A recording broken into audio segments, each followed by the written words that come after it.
You already know George Washington was the first U.S. president.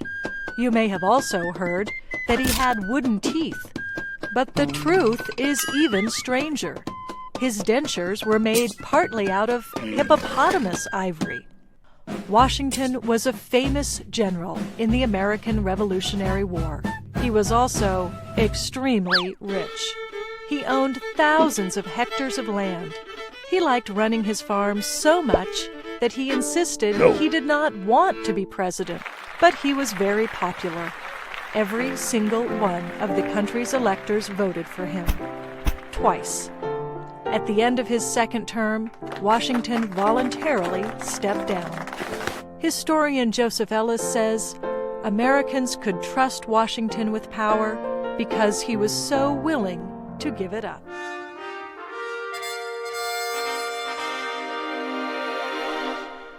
Today we are talking about George Washington.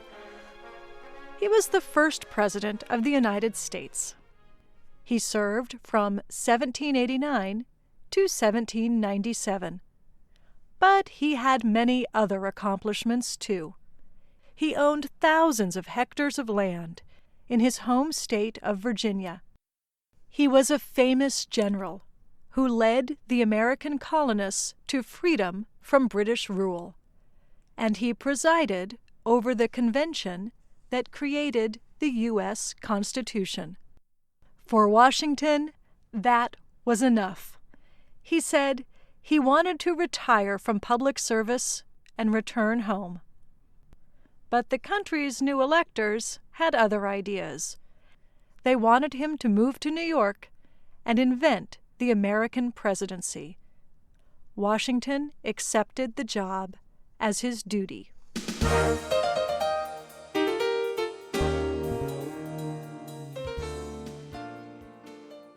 Washington was sworn in as president in 1789. At the time, a truly united states was still just an idea. Americans were unconnected groups.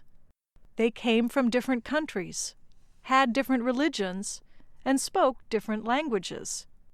For example, a quarter of the people in the state of Pennsylvania spoke only German. Doug Bradburn is the founding director of the Washington Library at Mount Vernon. He says, when Washington took office, the country was fragile. The chances that it would even survive were probably very, very slim. Bradburn explains that Washington had to establish social and political unity. But the Constitution did not say how the president could do that. So, Bradburn says, Washington invented the job for all future presidents. He established a group of advisors called the Cabinet, as well as the nation's official money. He appointed a 6-member Supreme Court, and he created the Department of Foreign Affairs, now called the State Department.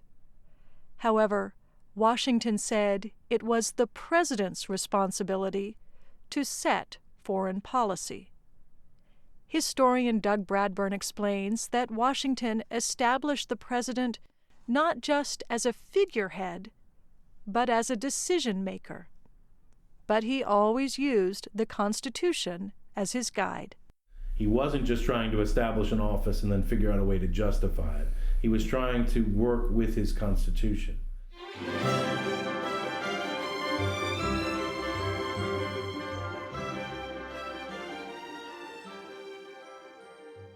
George Washington was born in 1732 in the colony of Virginia. His father died when George was 11 years old. As a boy, he learned reading, writing, and math. Then he worked as a land surveyor in western Virginia.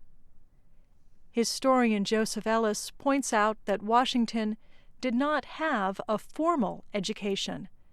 Instead of going to college, Ellis says, Washington went to war. He fought against the French and Indians as a British Army officer. That experience informed Washington's worldview. Ellis describes the first president as a realist. At the same time, Washington was a very passionate man with extremely strong emotions. He was known to get angry, but he showed his temper to only a few people. Washington not only acted like a great leader, he looked like one. George Washington stood about 1.9 meters tall. That was a head taller than the average man of his time. He was very strong and very graceful. He was known as one of the best horseback riders and best dancers in Virginia. But he had a problem: bad teeth. Unlike his wife, Martha, who was known for her lovely smile, George Washington began losing his teeth in his 20s.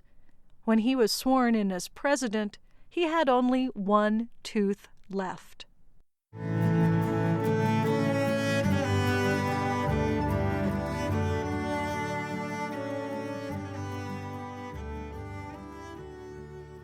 Washington remains an important figure in the American imagination. Even today, people tell stories about him. One popular story, that he had wooden teeth, is not true. But he did wear dentures. They were made, in part, from hippopotamus ivory. And he did not chop down a cherry tree as a child, and then admit it by saying, "I cannot tell a lie." In fact, historian Joseph Ellis says, Washington lied many times. But it is true that as Washington became more famous, his reputation grew. People thought of him as a man who always did the right thing. Joseph Ellis says even Washington understood people would look at his writings and judge him. Washington went from being a man to a monument. He was aware of the fact that he had a role to play and that all emerging nations need mythical heroes. Washington became very protective of his personal thoughts. His wife burned most of their letters. Yet, we know a little bit about Washington's thoughts from other writing. One of his regrets, he said, was that he had not done something to end slavery. Like many plantation owners, Washington was a slaveholder. More than 300 enslaved people lived on his property. By the end of his life, Washington opposed slavery. He left a will ordering his survivors to free his slaves after his wife's death. Washington's will became relevant sooner than he might have liked.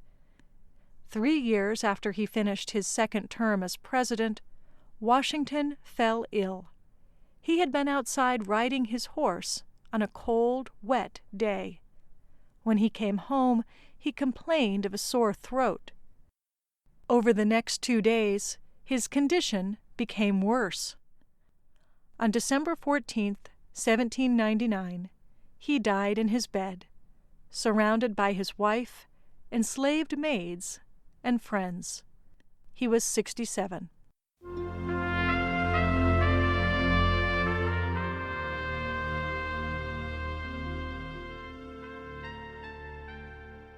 Historian Joseph Ellis says one of the best things about George Washington was his ability to give up power.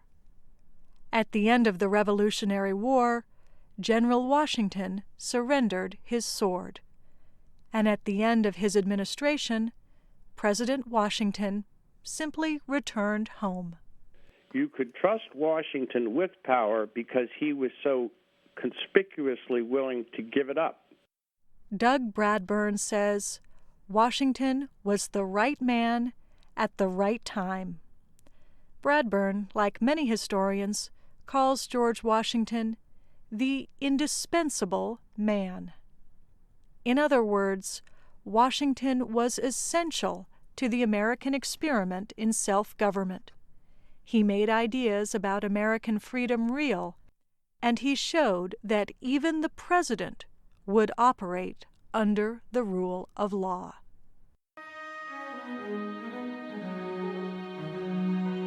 I'm Kelly Jean Kelly.